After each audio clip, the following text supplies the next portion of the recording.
big hundreds from Stephen Peters and Andrew Hall put Northamptonshire in a strong position going into the final day of their latest LV County Championship match with Middlesex at Lords.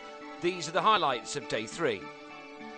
Northamptonshire resumed on 280 for 4, 67 runs behind, and they never let their domination of this match slip on the third day, which began well for them with Nicky Bowyer and Peters continuing their partnership from the second day.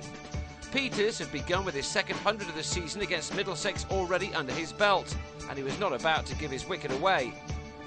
Bowyer did, however. He pulled Pedro Collins to OA Shah at square leg and was out for 37, but by now the deficit was only 17 runs. Peters made a career best 183 not out in his last innings against Middlesex, and he was clearly enjoying their attack again. He reached another 150 against them with this push through the covers. It had taken him 299 balls to get there. His innings was one of skill and patience, but his captain, Andrew Hall, now with his side well into the lead in the game, was more inclined to play his shots. It was to prove to be a very difficult afternoon for the Middlesex bowlers, as Hall kept on hitting the ball to the boundary as the score passed 400. His 50 came off 72 balls on a pitch which so many batsmen have enjoyed over the last few days.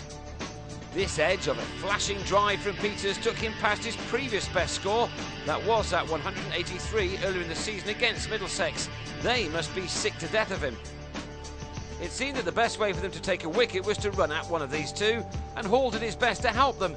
The throw missed the stumps on this occasion, and to sum up Middlesex's day, the ball raced to the boundary for 4 overthrows. Peters began to look very edgy as he approached his first ever double 100, and he looked crestfallen when he chipped Sean Udall back to the bowler and was out for 199.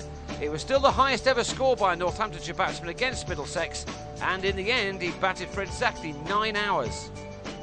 What he'd also done was lay the platform for the rest to play some shots. The lead was already at 127 by the time he was out, and Hall took full advantage. He went through to a brilliant 100 made off 153 balls with his 14th 4. The 500 was passed and Hall kept on playing his shots. Middlesex employed 9 bowlers to try to curb the scoring, with only the wicketkeeper and Scott Newman not having a go. By the time tea had arrived, only 2 wickets had been taken in the day, as the visitors advanced to 525 for 6.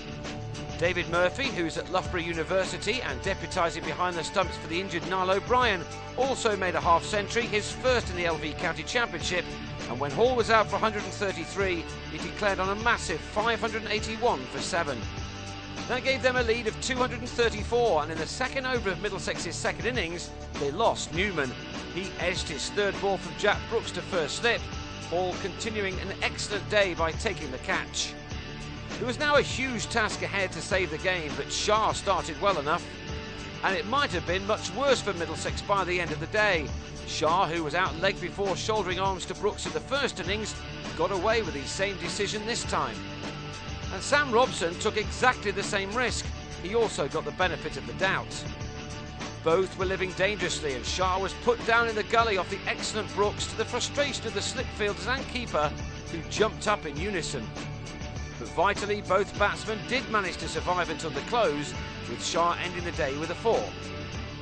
He will resume on 22 on the final day, with Robson on 24. Middlesex knocked off 48 runs of their deficit, but will go into the last day still trailing by 186.